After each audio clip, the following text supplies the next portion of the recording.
unpick the Equality Act. And First Minister and SNP leader in Scotland, John Swinney, says the Conservatives' plans to change the Equalities Act are a deliberate attempt to undermine the Scottish Parliament. Meanwhile, Sir Keir Starmer says Labour is totally committed to the security of the nation and to the UK's nuclear deterrent. He described the Trident programme as a fundamental and vital part of our national defence. Labour is pledging to build 4 new nuclear submarines and increase defence spending to 2.5% of GDP when, he says, economic conditions are right. The Conservatives say they'll meet that target by 2030. Sir Keir, though, dismissed concerns that his shadow Foreign Secretary voted against the UK having nuclear weapons and that the Labour leader deputy, Angela Rayner, told Labour CND in 2020 that she wanted the party to work towards a world without nuclear weapons. The Lib Dems have been campaigning today as well, and they've been vowing to tackle water pollution as part of their manifesto. They've announced plans for a new protected blue flag status for rivers with legally binding targets to prevent sewage dumping and special protection for swimmers and for wildlife. It would include the expansion of marine protected areas to cover half the UK by 2030. And tonight, the Scottish party leaders have faced off in an all-male STV leaders' debate tonight. Conservative Douglas Ross, Labour's Anas Sarwar and Lib Dems' Alex Cole-Hamilton all took part alongside First Minister John Swinney, who gave this opening statement. As your First Minister, I will be totally focused on the issues that matter to you. I know these debates can often turn into a bit of a shouting match, but I think the times are far too serious for that. I know that many of you are struggling with the cost of living. I know you want the very best of healthcare for you and your family. If you're in business, Brexit has made your life a lot tougher. I want to sort those issues out. I believe the best way to do that is to ensure decisions are made in Scotland for Scotland. John Swinney speaking earlier on this evening. Well, for the latest news, sign up to GB News Alerts, scan the QR code on your screen or go to gbnews.com/alerts.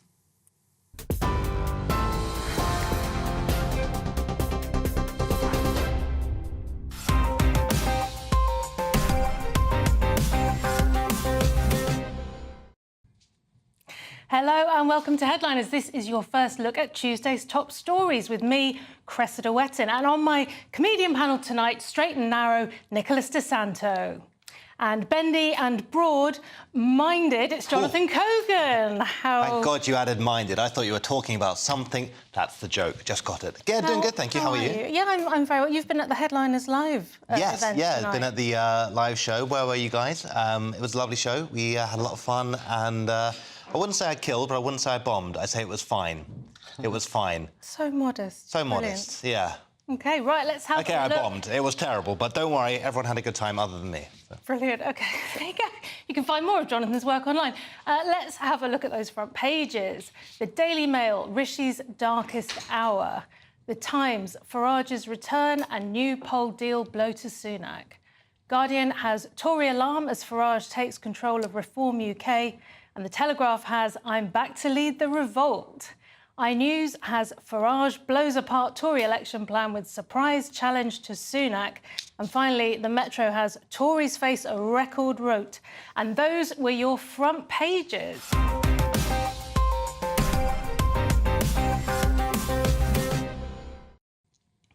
Kicking off the in-depth look into Tuesday's front pages with The Telegraph, Nicholas. I'm back to lead the revolt. Of course, this is the big story of the day, big picture of a very determined-looking Nigel Farage, taking up the gauntlet, accepting the leadership of the Reform Party. Revolt is the key word. Of course, Nigel Farage is probably the only politician who has delivered in his lifetime with the seismic, clamorous Brexit victory.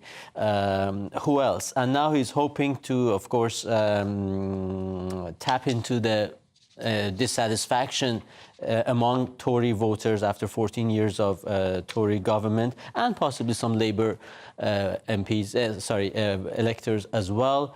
Nigel Farage, Richard Tice have not been shy in condemning what we have in this country, which is a first-past-the-post system, which effectively turns it into a two-party system, which often has the side effect that both parties become a bit complacent with the voters and take them for granted. Right, so it remains absolutely. to be seen. Well, and this is one of the things he's been saying today, is he's claiming that he's not just going to take Tory votes, but he thinks that he's going to take some of Labour's votes as well. Well, he did take Labour votes for Brexit referendum, so why not? Right, indeed. That was the old school Labour vote, though, the one, you know, the kind of anti-trading bloc guys. That was, I think that's not right. I think I heard Andy Rowe say that once. Yes, I understand this. I think he's also going to have a bit of an effect on Ed Davey, isn't he? Because poor old Ed spent the week trying to do crazy things and go down water slides. And his stunts are going to have to get more and more Well, they really are, because eccentric. he doesn't get very much airtime because his party hasn't got enough support. Well, that's his next to get stunt, more getting airtime. He's going to jump out of a plane on onto a bouncy castle. So good luck to him. Who knows? Good luck to everybody. Sorry. Yeah. Well, yeah, absolutely. Yeah, very interesting to see him back. OK, moving on to The Guardian, Jonathan. Yes, this is a very exciting story for all of our Mexican fans, our viewers out there. So, Presidenta Sheinbaum makes history in Mexico. So, Claudia Sheinbaum has won a landslide victory to become Mexico's first female president, inheriting the project of her mentor and outgoing leader, Andrés Manuel López Obrador, whose popularity among the poor helped drive her triumph. So, she is a left-wing climate scientist and former mayor of Mexico City, and she won the presidency with between 58.3 and 60.7% of the vote. So that seems a pretty strong win. And yeah, all I can say is that Central American countries that have a very left-wing leader always do very well. So good luck to them. It always goes well. And she certainly is very left-wing. From what I've read today, she's all about social reform, more of a welfare state, things like that, Nicholas. Yeah, I don't like that about her, and I don't like the fact that when she was the mayor of Mexico City, she had some comments about white privilege and, herself being of white descent with a German name, obviously, although being Jewish, which is another element of this story, in a country where you have about 50,000 Jews or so, less than 1% really, but that's also quite interesting. But yeah, I didn't like that about her. But what remains to be seen is if Trump does win, of course, the dynamic between the U.S. Oh, Mexican that's going to be border, funny, those meetings. Going to be, very interesting. Oh, I can imagine that. Great point, yeah, I look forward to that. What is the Daily Mail going with, Nicholas? Now, the Daily Mail, I want to start with this little cartoon on bottom right. There's this newspaper headline saying, Farage vows to destroy the Tories, and you have these two Tories with a blue rosette walking, saying, we were doing a perfectly good job without him. So that's the story of the day. But on top, we have a feature about Nadine Dorries, former Secretary for Digital Culture, Media and Sports. That's such a long title. I believe death is not the end. That's the only explanation for so many things I've seen. Actually, quite a moving article. I managed to read half of it. She delves back into her years as a nurse, dealing with a lot of terminal patients, patients who were passing away on their final hours. She was next to them. Apparitions, ghosts, supernatural, all that, holding their hands, whispering to their ears, comforting them, consoling them, and presumably that has acted as a foundation for her faith. And she was there holding the pillow. I understand. Okay, no comments. Allegedly. Jonathan, she absolutely wasn't holding the pillow. You managed to survive the Farage story without... Yeah. Imagine if you get complaints on this after one. the Dorries finally gets me. No, I actually think she's right. I've read so many... This is not me being silly, but I've read just hundreds and hundreds of near-death experience stories, and there seems to be a real consistency with if you, have an experience where you almost die or you're having surgery and you literally go brain dead for a moment. The experience you have seems to be very consistent, and it's literally you see your life flash before your eyes, you get a life review, you go in a tunnel towards light. It's so strange. For my money, it's literally the most interesting thing there is, but at the same time, if you haven't read it, it just sounds like nonsense. But the truth is out there. Very interesting, Jonathan. For royal gossip fans, we also have a picture of Prince Andrew, apparently horse riding around the Windsor Castle, but the king is not happy, and he has asked him to leave for Frogmore Cottage, otherwise all ties will be severed. So why is he asking him to leave? Is this because he couldn't look after the place that he was in? Is that right? I read recently he wasn't keeping up with the DIY, given this amazing place and just being a terrible tenant. I think it's more about the reputational damage, and also the Daily Mail says he has no source of income, so a burden on the king, no less. Unbelievable. Any thoughts on Prince Andrew there, Jonathan? Careful. No, you have to be careful on Prince Andrew. I think he's fair game. He's fair game. OK, well, what do I think? I wish him well. That's what you have to say. I wish him well. That's very generous. diplomatic. I wish everybody well. Yeah, especially near-death experiences. And finally, the Times, Jonathan. Yeah, so this is really good news for people who like very painful stings. So, hornet alert after invaders survive the UK winter. So, invasive Asian hornets, that's not me calling them that, that's their names, have survived the winter in Britain for the first time. Tests have confirmed. So, these results will stoke fears that the species which preys on other insects, like bees, will basically diminish the bees' numbers. Now, if I remember anything from 10 years ago, that all the bees are dying and all the food's going to stop in 5 years. So I think that has happened. But, you know, now these bees are going to be killing... Sorry, these hornets are going to be killing the bees, which I donated £3 or £4 to charity muggers in the street trying to save the bees. So that was all in vain. Did you? You're supposed to plant flowers, aren't you? That's supposed to help the bees. I plant flowers, he donates to charity, so exactly. between us... Wow. That must make a difference, Good Nicholas. symbiosis. Greta would be absolutely thrilled with the pair of you. Yeah, I don't want to get stung, though, by a hornet. They're absolutely terrifying, aren't they? Everything we've read about them, they're huge, they're scary. Can they hurt people? I don't know. They're hornets. Right, OK. Well, I haven't had a lot of experience with hornets, have you? No, thankfully not, but... Excellent. I know a guy. Okay, well, you know a guy? I know a hornet guy, yeah. You know a hornet guy. I don't know what that means. I'm going to find out during the break. That's the front page is done. Stay with us for part 2 when we'll be discussing Hunter Biden's future, the Navy SEALs' latest piece of PR, and what the Young Farmers Association have been up to. It's not good. See you in 2. This is GB News, Britain's news channel. Have government done enough, do you think, to actually help them out? I think there will be occasions where people have tried to run a venture, whether it be a pub, a restaurant or anything sort of like that in the hospitality sector, and it hasn't become commercially viable because of costs, because of bad accounting or because of bad business people. That is just a fact of life. That happens in every sector. So there will be pubs that are closing because they've been poorly run. But I do think there will be occasions where people are forced out of the market. So if local councils aren't being able to pass on business rates, for example, maybe central government can do more. It always tries to do more to cut beer duty and things like that to keep pubs going.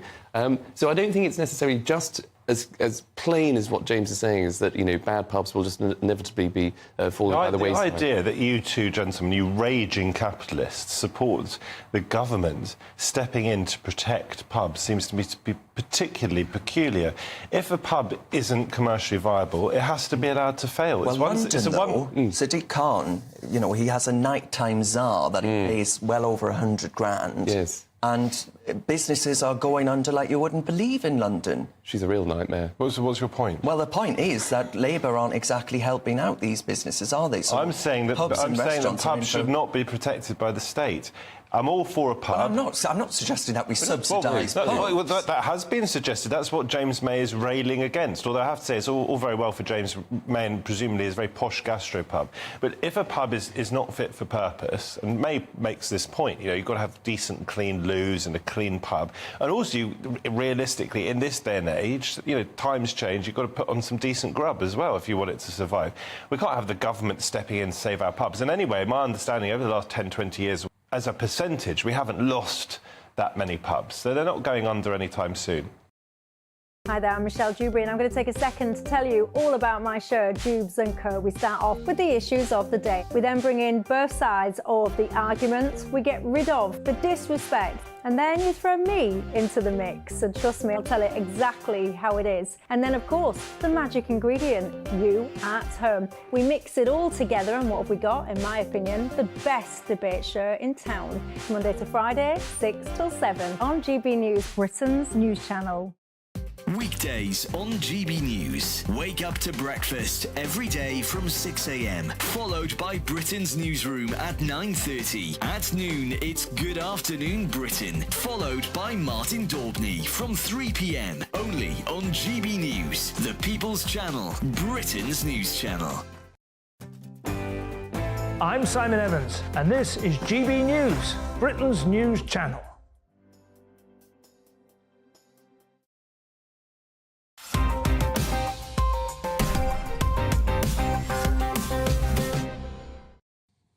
Welcome back to Headliners. I'm Cressida Wetton, still joined by responsible family man Nicholas DeSanto and bohemian dandy Jonathan Kogan. I do declare. That's how dandies speak, right? No. I must say, Well, I've been maybe in a your dandy relationship with my sister. That's a southern dandy. Oh, okay, Southern. Oh, you'd like I your meant like fop? fop, exactly. Okay. My references are American. Okay. Starting with Tuesday's Guardian and the latest on Hunter Biden's court case. Well, one of them, Nicholas. Hunter and Jill Biden arrive for jury selection in gun charges case. Now, this is very questionable journalism by The Guardian. Surprise, surprise. They say this trial will provide a welcome distraction for the Republicans after Trump's conviction. I don't know what welcome distraction they need, because the verdict in New York actually has galvanized Republicans. They have broken every fundraising record, $53 million in 24 hours. The website actually is called WinRed. It was crashed, so much support they got. And of course, now the picture of Biden has become a meme next to other leaders of history who jailed or tried to jail their opponents. Hitler, Mussolini, Pol Pot, Kim Jong-un, Idi Amin, and so on. Cameron. But also, you were saying, like, as you were saying, well, Trump signed up to TikTok the other day and then he got 1 million followers in a day. So clearly it hasn't hurt his popularity. Yeah, exactly. There was this funny meme by Babylon B saying the jury in New York convicts Trump to 4 years in a small Oval Office in Washington, D.C. But anyway, Hunter Biden trial is coming up. This is a bad time for the whole Biden campaign, which is already trailing Trump in all polls.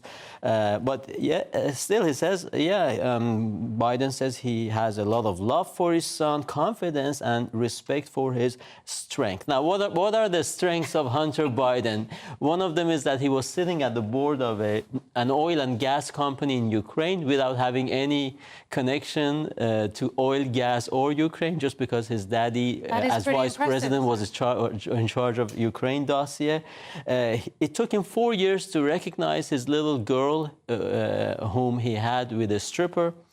And he was also dating Hallie Biden, the widow of his late brother, who will be a witness in this trial because she is allegedly the one who made that gun disappear. So what a lovely, wholesome American family we have here. It's not looking great for him, is it, Jonathan? It's not, and I do feel a bit sorry for him, because I was reading the article and it tells about his life. He lost his mother, he lost his brother, he lost his younger sister. It basically had a really traumatic life. So, look, if he wants to smoke a bit of crack, just give him a break. I mean, obviously, don't do all the alleged international, illicit deals or however they should be described. But let him. Or don't lie about your addiction to get a gun and then dispose of it in a.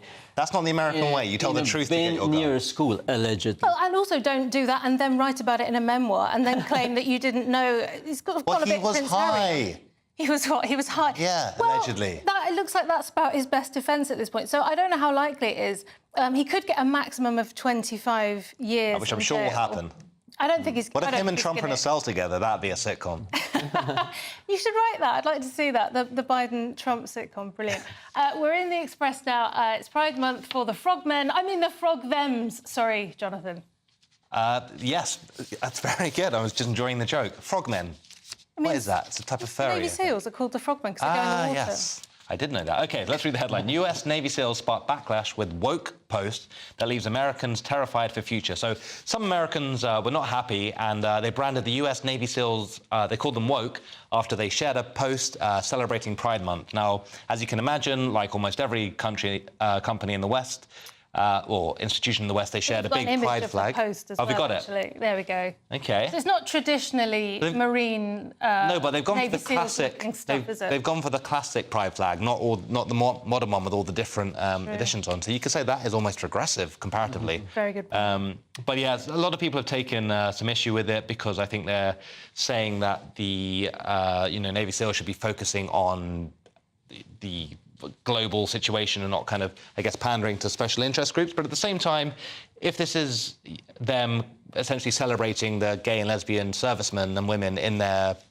organisation, then that's kind of fine. It's like, yeah, because for a long time you weren't allowed to be gay in these organisations, and now it's like, yeah, we're accepted. Well, I'd Maybe be that's very okay. interested to know who got this in there, because in the UK I would think it would be Stonewall, somebody like that. I had a quick look at the Navy SEALs website and it still looks very blokey. That's not being marketed. Sometimes it's just one guy or gal or whatever pronoun they Let's go be honest, with it was a woman. who gets too much excess of zeal. But the whole thing is becoming a bit tedious.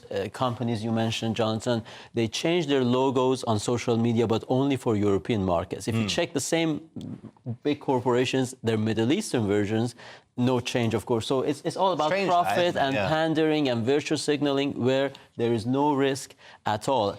Not actually standing up for gay people or LGBT, where they face serious threats. But one of the threats that the US faces is the recruitment to the forces, right? And I don't know whether this helps them or not. I don't feel like this helps them. I mean, it's supposed to be about inclusion, Well, because isn't it? you're But typical soldiers, this is about being a soldier and fighting. And the typical soldier mentality is not about the need to be validated and celebrated and revered every second week. It's just ridiculous. Absolutely. But then again, the Romans in 300, they were all, they love to have man-on-man hot action. So, maybe they are the kind of soldiers that we need. I think you're confusing Romans and Greeks. Yes, I am. That's because I don't read. So in 300, it was against the Persians, and it was the Greeks against the Persians. Yeah. Ares lot, what are they called? The people who worshipped Ares. We need to move on. Chris, give me the... I think there were Doyle. Spartans. Spartans, that's the one. Thank you. We're going to move on now. A story that mentions primal movement in the Express. I think Jonathan had one of those just before the show. But anyway, tell us. What I do in the GB News story, boardroom Nicholas. is no one's business. Carry on. Oh, sorry, it's mine. Yeah, I mean, we were about to, we covered Farage, we covered the royal family. I just don't want to have a diplomatic incident with the Italian embassy. Yeah. Primal movement and yoga Greeks. teaching, or the Greeks, just stop oil activists wants Brits to pay court fine. Now, this is fantastic. I mean, this, sadly, she has a very Italian name. Stefania Morosi, yoga teacher. She's been arrested 14 times for all these disruptions. She's been part of Just Stop Oil, Insulate Britain, Extinction Rebellion, just flying from one... To say the fine's only up to, just under £1,000. I mean, she's earned it, hasn't she? She really has. Yeah, 14 times arrested, several months of suspended jail sentence. Every Monday she's doing community service, and half of this grant has been already crowdsourced through GoFundMe, apparently, but now she's asking the public to pay the rest of the money. In Italian, we say, if you are the cause of your own problem, you should regret your own choices.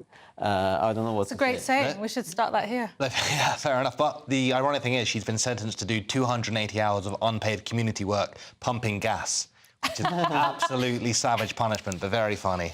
She's not repentant at all, No. is she? She's absolutely playing the victim. Maybe she should have primal moved out the road. That could have been... I think that's a great idea. Yeah, absolutely. I find that the sense of entitlement is just shocking. The mum of two delayed 48,000 vehicles, including police and ambulances. I mean, that is... I would be so ashamed. Her kids are just like, please, can we just have dinner for once? Just come home. Get out the road. OK. A story to make me nostalgic for the West Country in the Times now, Jonathan. I thought you were Scottish. Oh, I'm Cressida. Obviously not. You're mixing me up with Leo Kearse again. Yes, that's right.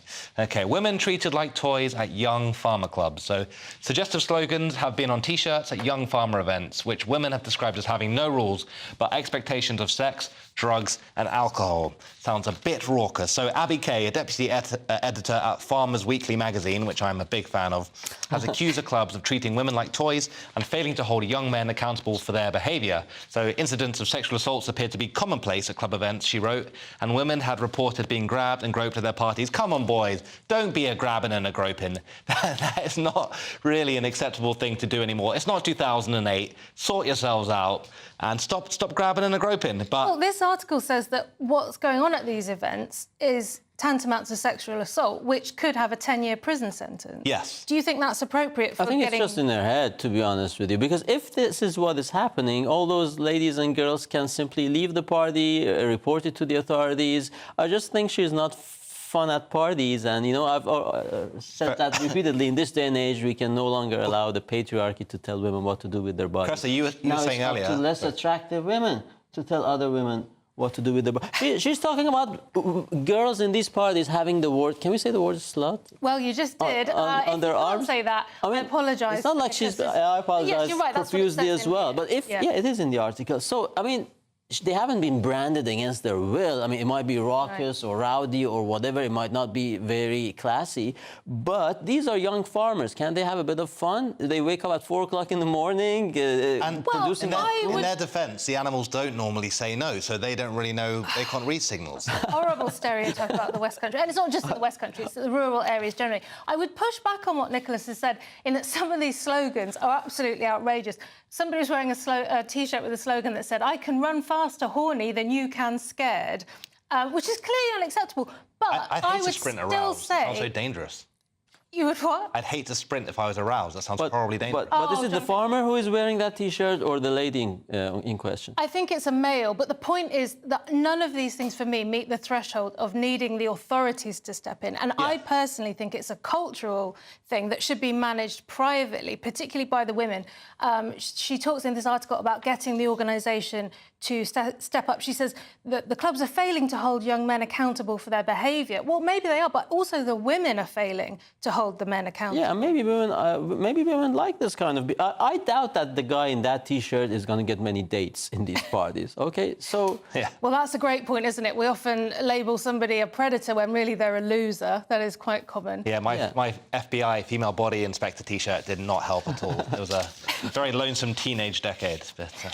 Finally, in this section, we're in The Guardian for yet more bad news for anyone planning to get ill anytime soon.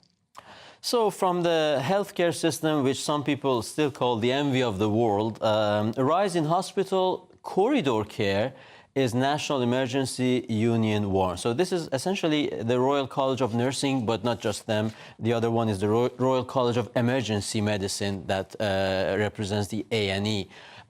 Doctors. So corridor care is becoming a thing, and increasingly so. People being treated or even left in corridors, in storage rooms, in car parks of the hospital. And of course, the risks are multifold. They can be forgotten. There's no machines or oxygen. And also a question of dignity, people being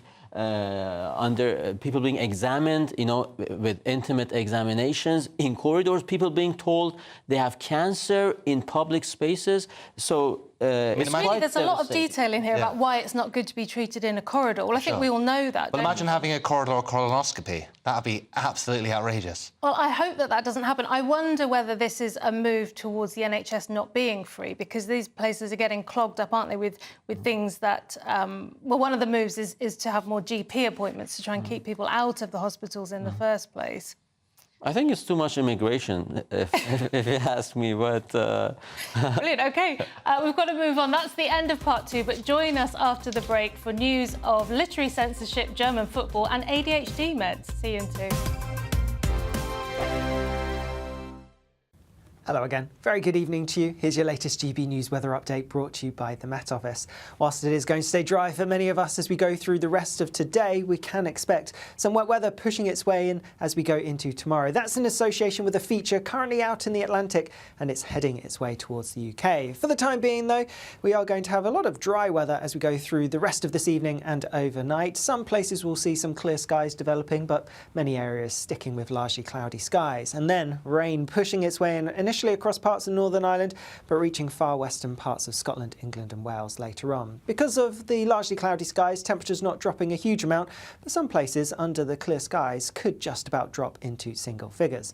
If we take a closer look at what will be happening first thing tomorrow morning, and it's a generally fine picture across many southern southeastern parts. Yes, a bit of cloud across East Anglia, but on the whole a dry story here. Different picture further north and west though. Rain across Northern Ireland, northwest England, parts of Wales, and also a large chunk of Scotland as well, waking up to a pretty wet start as that wet weather pushes its way in. Eastern Scotland may be clinging on to some fine weather for a little bit longer, but across far northern parts of Scotland, here there will be some hefty showers around, and some of these could turn pretty heavy, possibly even thundery as we go through the day.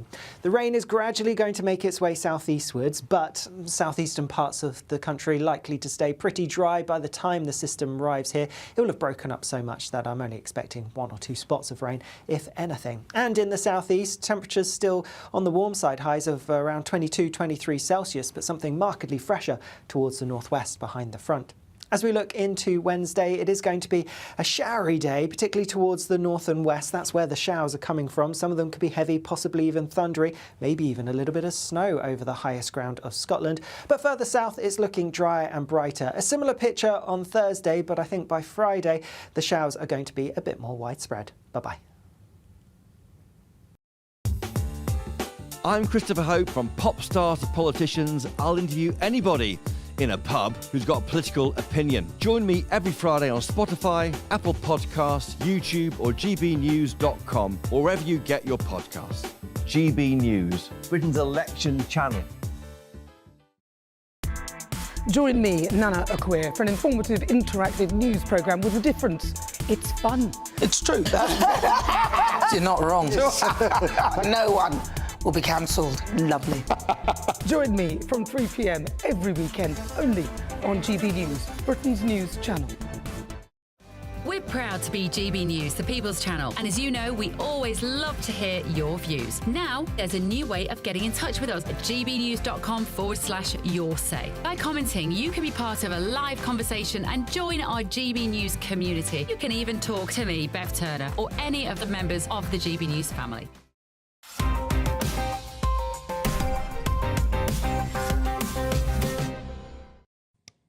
Welcome back to Headliners. Starting this section with the Daily Mail and some news about censorship, Jonathan. Yeah, one of my least favourite kinds of ship, if I'm honest. What would be a worse ship? Dictatorship and a cruise ship I once got from Southampton. Full of the hoi polloi. Right, so libraries remove books, including David McKee's 3 Monsters and Fungus the Boogeyman by Raymond Briggs after a single complaint, as experts warn of creeping censorship. So experts have warned that this censorship is growing and a number of books have been removed following complaints because libraries have considered them offensive. So these banned books include Raymond Briggs's Fungus the Boogeyman, Jules Verne's 5 Weeks in a Balloon, and Victor Appleton's Tom Swift series, and Dr. Seuss's The Jew in a Shoe, which is an absolute classic. May have made that one up. So, I mean, I think this kind of censorship is very dangerous. I don't think we should be sort of rewriting the problematic language of old books. I mean, you just accept that these are from a different era and this is what was written at the time. I don't think we should have some kind of revisionist take on, history. I mean, they've even come for Charlie and the Chocolate Factory, which is my favourite childhood book. So, for the Oompa Loompas, instead of being described as short orange savages, they're now described as Essex girls. And then Augustus Gloop, instead of being described as enormously fat and disgusting, he's now described as Essex girls. So it's political correctness gone mad. It's outrageous. It is outrageous. But I don't think we should change the books. That's my I was with you until I read some of the examples, which I won't be repeating here because that tells you all you need to know. They're not things that I would say. I was amazed that some of these examples were still in books. I thought this stuff had all gone, Nicholas. Well, I mean, what makes me chuckle, if you like, sometimes you are watching Channel 4 or other outlets, presumably, and before a movie there's a warning. This movie reflects the language and attitudes of its time. And I've asked myself, well, don't all movies do that? You're watching Pearl Harbor and it says, yeah, some language that might be... Yeah, of course, these Americans are being bombarded by the Japanese without any much of a declaration of war, and they can't call them Japs or something, It's of course same holds for books. And what I find funny here, David McKee's Three Monsters, the questionable sentence about which the complaint was launched is this one. The second monster says, "We don't want any funny foreigner types here." It's a monster. That sounds we like want Leo's an inclusive monster. Okay, yeah, That just that's sounds not like the Leo. example I was going for. So then we've been talking about hate speech a lot lately. I suppose the problem here is that it's only one complaint and 16 books have just gone. So to Jonathan's point, you know, certainly that's a good example. For me, that's a grey area. I know that it would offend some people, but I can live with that. We no longer have any backbones. So one complaint and they don't want to deal with it. So the library just says, you know what, I don't want any headaches. So let's get and these aren't contemporary books being written. These are old books which are just a sort of, you know, a snapshot of the time, really. One lady said that, I must admit, I was rather shocked that that these words were still being printed in an edition of the book from 2012. A lot of these classic books from the 70s have had such offensive words removed in later editions, now that we know better. Oh, do you? You know better, do you? Well, bucko, I tell you this, you don't know better. Maybe you don't. Maybe they do, maybe they don't. I don't know. What would Jordan Peterson say? He would say, read 12 rules for life and behave. Moving that's been censored. on to the Telegraph and a controversial survey from the German state broadcaster, Nicholas. German state TV asks viewers if that's the national football team, needs more white players. Surprise, surprise, 21% have said yes, which I think in truth would be higher, but we have a lot of shy Germans who would have wanted more white people in their team. You know, European national tournament. Well, I mean, is it racism or is it just representation? Well, because when the shoe is on the other foot... It's a very strange question to ask, isn't it? Why on earth would you start asking these questions? Yeah, but You'd this have is to a be national somebody that broadcaster. sees things through the prism of race before anything else. But they've done it, I think, for some research purposes. And of course, this is a big issue in Germany. A lot of strange things or interesting things have happened over the past few days in Germany. You know, the Mannheim attack where the police went after the guy, the citizen who had immobilized the attacker, immobilized the citizen, and then the attacker came and stabbed the police to death. So that's one thing.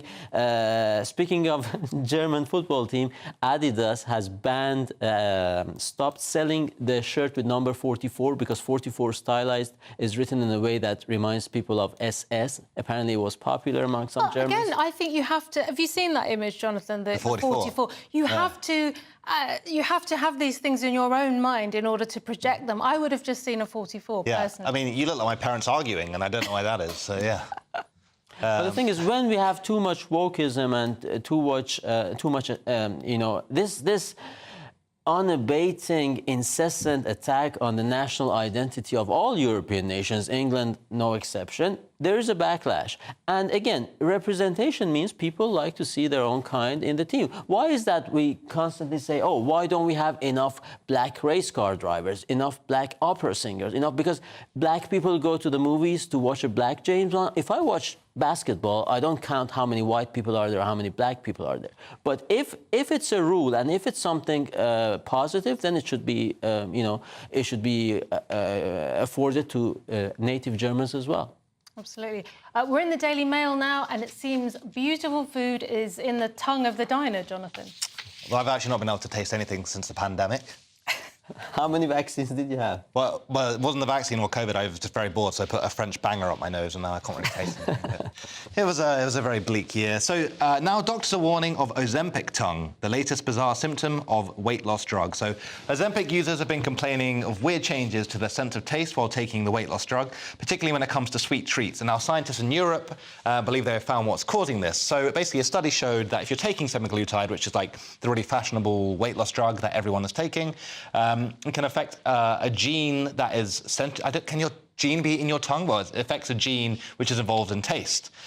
So basically, this kind of makes sense to me. If you're changing essentially your hormonal profile, you are going to perceive the world differently. Like, I know that when I'm ovulating, I find men with strong jaws way more attractive. So that's basically been my experience. So yeah, there's no such thing as a free lunch, even with Jonathan is doing half his routine here. The half he couldn't do back at the backyard. An American chat show, isn't it? It's a lot of fun.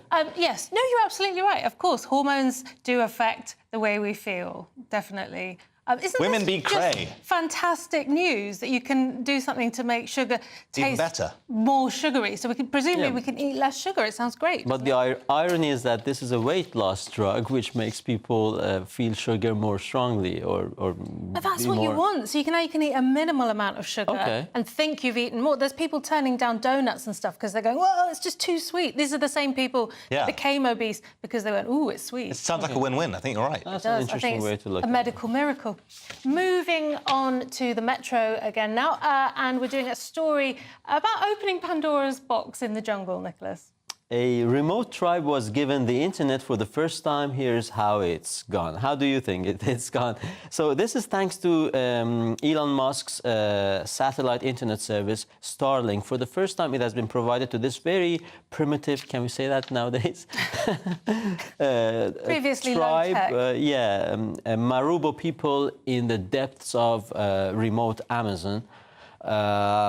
And the results, well, same as we could have expected. A lot of chatting, a lot of watching football, streaming, social media, anxiety and addiction, a bit of pornography. And a lot less hunting and getting on with your work. Yeah, ways of the white man, an elderly lady has described it. And of course, looks like they have received the famous email from the Nigerian prince with $10 million in exchange for 10,000 administration fee. So scams have also become quite rife.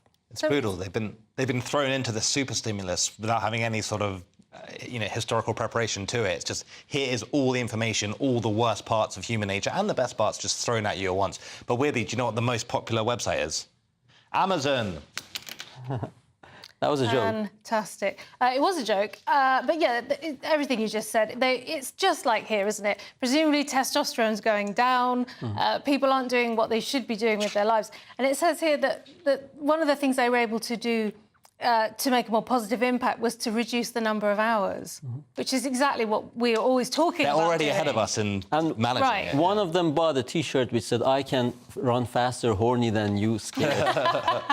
That was Finally, a callback. in this section, let's concentrate on this story in The Guardian now, Jonathan. Yes, ADHD. Does medication work? Well, I can't stop grinding my teeth, I know that. So around 3 to 4% of adults in the UK have ADHD, according to the National Institute for Health and Care Excellence, and 5% of children. Now, the charity ADHD UK says they're thought to be 2.6 million with the condition in the country, and 80% do not have a diagnosis, and only 200,000 are getting the medication that they supposedly need. Now, I'm in two minds about this. I'm all for a magic pill that increases the quality of your life, makes your concentration better, allows you to function more successfully in the world. But at the same time, I'm always a little bit sceptical when it comes to medicalizing and effectively giving a variant of methamphetamine to children.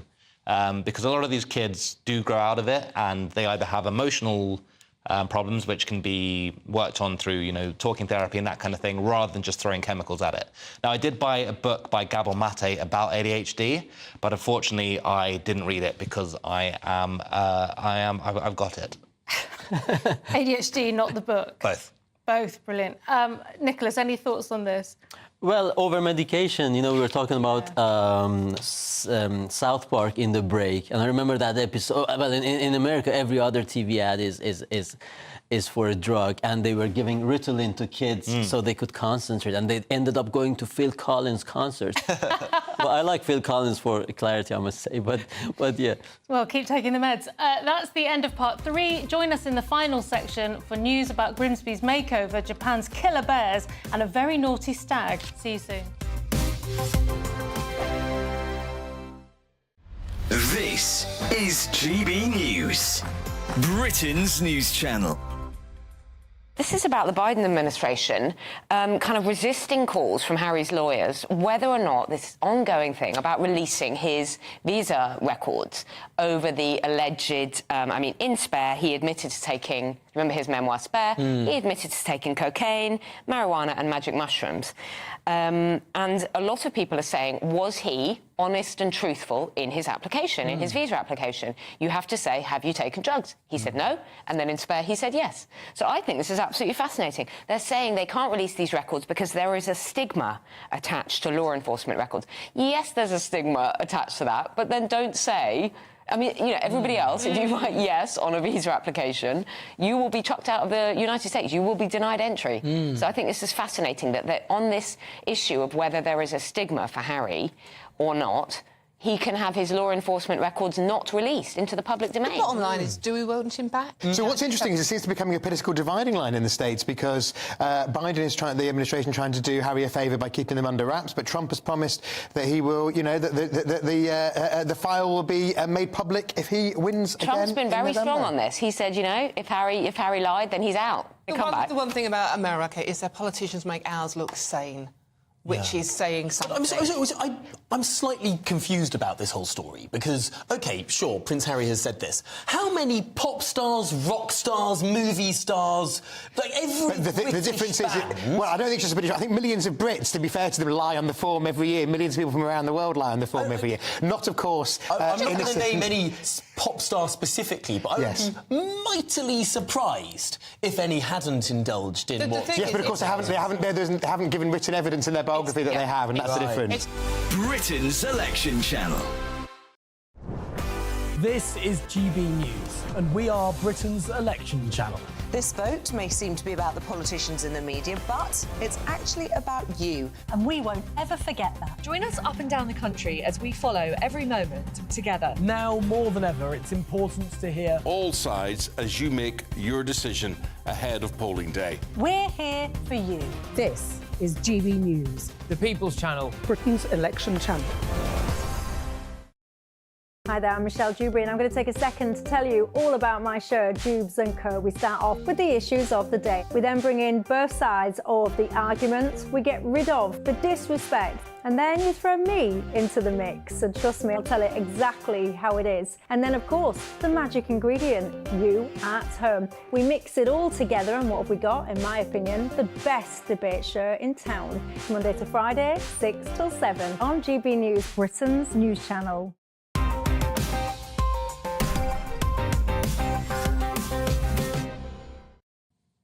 Welcome back to Headliners. Beginning this section with The Telegraph. What's going on in Grimsby, Nicholas? Well, it's a good story. Grimsby's grand plan to become a tourist destination. So Grimsby, the port, which once claimed to be the biggest fishing port in the world, now is trying to sort of attract tourism, revitalize itself. There's a port area. They are turning the docks into filming locations. They've had some experience in that, parts of the movie Atonement. And then a Netflix production was filmed there. Cafes instead of old derelict buildings. They have this big wind farm. They're organizing tours. You're smiling as if I don't have a zinger on that. Who doesn't want to go to a wind farm? I don't want to alienate my holiday? potential fans in the Humber area. But yeah, it can be. They're turning an ice factory into a hotel. Well, you gotta do what you gotta do Lots with of the cars. opportunity for sculptures and interesting rooms. I'd go to an ice factory before. Yeah, why not? Hats off to them. I mean, of course, yeah. I mean, we're all into levelling up these days. That's a popular topic, isn't it? Yes. Any plans to go to Grimsby for a holiday, John? I'm not immediately grabbed, but I will say I went to Bognor Regis once with my family, and it was fine. And that's also got a funny name. I feel like Bognor and Grimsby are kind of like the two, maybe Doncaster. Grimsby is named after this Danish, almost mythological fisherman who came there after saving a prince in Denmark, Prince Havelock. But Havelock would have been a much better name, wouldn't it? This is the problem. Grimsby just doesn't sound. Maybe they can call branding. Grimsby, the city of Havelock, something like that, like a byline. Or that sounds like a medieval jousting tournament. I'd go. That sounds lovely. And I struggle to find stage time with my kind of material in London. If they give me gigs, I'd be happy to visit. Brilliant. Yeah, the next comedy unleashed in Grimsby. OK. We're in The Independent now, Jonathan. Who's MrBeast? Who's MrBeast? Who is MrBeast? He is a Gen Z heartthrob who likes to make people suffer in public for money. Watch his videos. So MrBeast dethroned T-Series as most popular YouTube channel. So American YouTuber MrBeast has overtaken an Indian YouTube channel with more than 250 million subscribers to become the platform's most popular channel. Now, that is a massive, massive achievement. YouTube is, I think, visited by I think it's 1 in 5 people on the planet a day. There's billions of people. And what are the rest of them doing? I can't believe anybody doesn't go on YouTube every day. Well, can you think of a day that you've been on your computer, not like on holiday, where you haven't gone on YouTube? No. No, you just do it, right? So I can't believe only 1 in 5 are going on every day. day. But I think, you know, the people in the Amazon have only just got the internet, so they're still making their way through, All right, yeah. through X videos. But yeah, I think, yeah, I mean, congratulations to MrBeast, the most popular channel in the world. Yeah, he's had a bit of a slow but steady rise to glory. His first video actually was in 2017, where he posted a video showing him counting to 100,000 over 40 hours. Not exactly the most creative. Yeah. That's everything that is wrong with this society, Slogging their right? guts out, trying to come up with something amazing, and this guy's counting. Yeah, we come up with jokes and punchlines. Well, I'm only halfway through the video, so I don't want any spoilers. But yeah, I mean, you know, to his credit, I think he's worth $500 million now. And he does all kind of fun and also horrendous stuff online. Like the most recent video I saw, this is real, he got two, I'll have to caveat everything I say with this is real, he got two strangers to stay in a bright room with each other for 100 days. And they had to, if they didn't leave, they got $500,000. And if they did leave, they got like nothing. And basically just filmed them for 100 days. It's crazy. Like, this is real, this is real. Most of the videos are like that. Yeah. That just sounds exploitative. And It is. It is. And so what does this tell us about people's appetite for It's weird the end of content? civilization. Suddenly I have more respect for makeup artists and girls who lip sync in scantily dressed on Instagram. I don't know, kudos to him. He has dethroned this Indian channel, which was accused of being a bit corporate and not independent ideas like counting to 40,000. He's torturing people independently. It's better. Yeah. Well, let's give him that. But I'm approaching 56,000, so I don't want to become as bitter. Congratulations. Very nice. 56,000 subs on YouTube. Yeah. Nice. Beautiful. Check out Nicholas's work on YouTube. The Daily Mail now. This bloke sounds like an absolute lad, Jonathan. I think so. He's not the Messiah. He's a very naughty boy. Groom who dressed up as Jesus for a stag do and carried a crucifix around Italian town is arrested for blasphemy. So a groom who celebrated his stag do by dressing up as JC and carrying a cross, he's been fined €200 by Italian police after breaching blasphemy laws. Now, I didn't know blasphemy laws were still a thing. Evidently, they are in Europe, or in Italy at least. And yeah, this guy apparently wasn't causing any trouble. Just some conservative members of the community did not find it very funny. They didn't like it. And then the police got involved and they fined him. Now, a lot of locals have been complaining that they haven't actually bothered to catch the drug dealers who are the real blasphemy within the town. But yeah, so that's still a thing. You can get arrested for blasphemy. Well, once it says blasphemy, the article, the other place says public decorum. Now, what I don't understand, a stag do by definition is to enjoy the last liberties before getting married. So why is he carrying the cross, which is the ultimate metaphor for, you know, consternation and suffering? Because you are going to get married in a few days. Well, that's actually you very will have funny, the cross isn't to it? bear. Yeah, it's ironic. Isn't I had it? a friend who was getting married and they suggested having U2's Still Haven't Found What I'm Looking For as the first dance. Ah, nice. I don't know, maybe, I don't know what the bride went out as. What's the female equivalent of Jesus? Mary Magdalene going out? There you go. Yeah, that would be having a good time. Yeah, true. Good. OK, the show is nearly over, so let's take another quick look at Tuesday's front pages. The Daily Mail has Rishi's darkest hour. The Times leads with Farage's return and new poll deal blow to Sunak.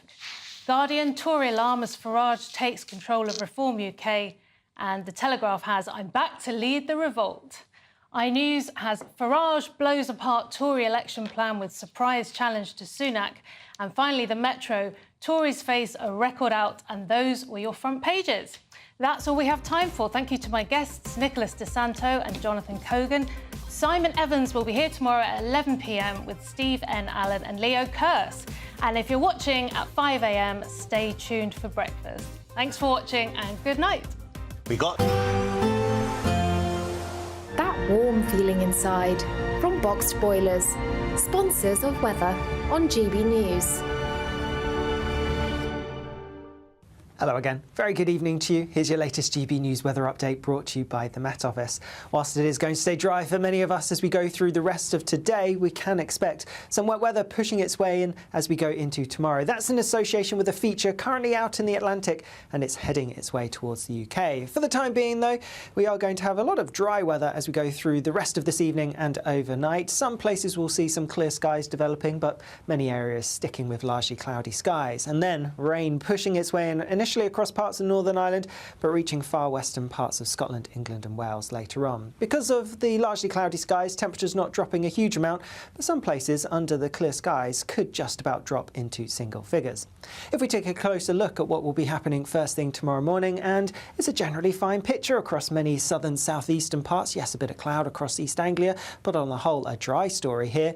Different picture further north and west though. Rain across Northern Ireland, northwest England, parts of Wales, and also a large chunk of Scotland as well, waking up to a pretty wet start as that wet weather pushes its way in. Eastern Scotland may be clinging on to some fine weather for a little bit longer, but across far northern parts of Scotland, here there will be some hefty showers around, and some of these could turn pretty heavy, possibly even thundery as we go through the day.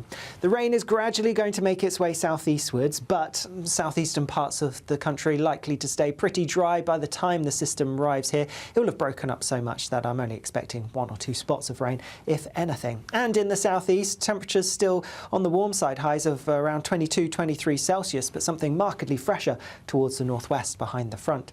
As we look into Wednesday, it is going to be a showery day, particularly towards the north and west. That's where the showers are coming from. Some of them could be heavy, possibly even thundery, maybe even a little bit of snow over the highest ground of Scotland. But further south, it's looking drier and brighter. A similar picture on Thursday, but I think by Friday, the showers are going to be a bit more widespread. Bye-bye.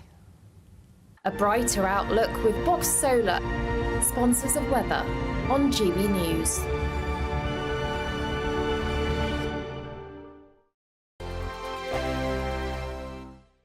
It's the Great British Summer Giveaway, and have we got a prize for you? There's a totally tax-free £15,000 in cash to make your summer spectacular. Spend that extra cash however you like. You'll also win a brand new iPhone, Apple AirPods, and if that wasn't enough, a £500 voucher to spend at your favourite UK attraction, so you can enjoy amazing days out this year. For a chance to win the iPhone, treats, and £15,000 cash, text prize to 63232. Text costs £2 plus 1 standard network rate message, or post your name and number to GB06 PO Box 8690 Derby DE1 9TT. UK only. Entrance must be 18 or over. Lines close at 5 p.m. on the 28th of June. Full terms and privacy notice at gbnews.com/win. Please check the closing time if listening or watching on demand. Good luck. Hi there, I'm Michelle Dewberry, and I'm going to take a second to tell you all about my show, Jubes & Co. We start off with the issues of the day. We then bring in both sides of the argument. We get rid of the disrespect. And then you throw me into the mix. And trust me, I'll tell it exactly how it is. And then, of course, the magic ingredient, you at home. We mix it all together, and what have we got? In my opinion, the best debate show in town. Monday to Friday, 6 till 7 on GB News, Britain's news channel. This is GB News, and we are Britain's election channel. This vote may seem to be about the politicians and the media, but it's actually about you. We won't forget that. Join us up and down the country as we follow every moment together. More than ever, it's important to hear all sides as you make your decision in the run-up to polling day. This is GB News, the People's Channel. Britain's election channel.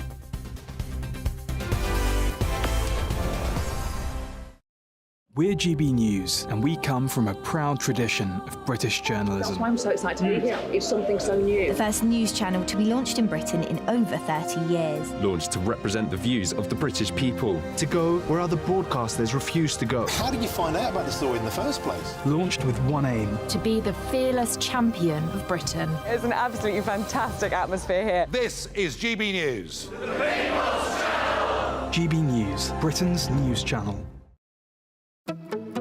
Good afternoon, Britain. Good afternoon, Britain. Weekdays from midday, we bring you the most compelling stories from across the United Kingdom. And why it matters to you. From your doorstep to our inbox. That's right, we want to hear from you. Good afternoon, Britain. Only on GB News, the People's Channel, Britain's news channel. I'm Christopher Hope. This is GB News, Britain's election channel.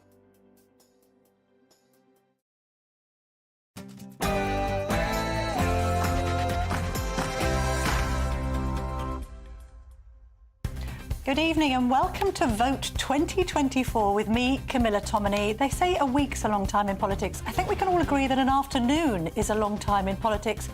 in this election campaign, as you would expect, following his big announcement that he is to become the Reform leader and indeed to run for election in Clacton. We will be speaking to Nigel Farage on the show. We're also going to be speaking to our reporter Adam Cherry, who is in Clacton, the constituency Nigel Farage is hoping to win. And he'll be giving us the view from the local people there and also the other candidates that he'll be standing against. The Conservatives have launched a gender policy this afternoon. We're going to be discussing that and the idea of changing the Equalities Act to represent and better reflect biological sex. And we're going to be discussing Keir Starmer's announcement about the Labour Party on defence. He says he's willing to press the nuclear button. Will the electorate believe him? We'll be discussing all of that on what promises to be quite the hour of political chat. But first of all, here's the news with Polly Middlehurst.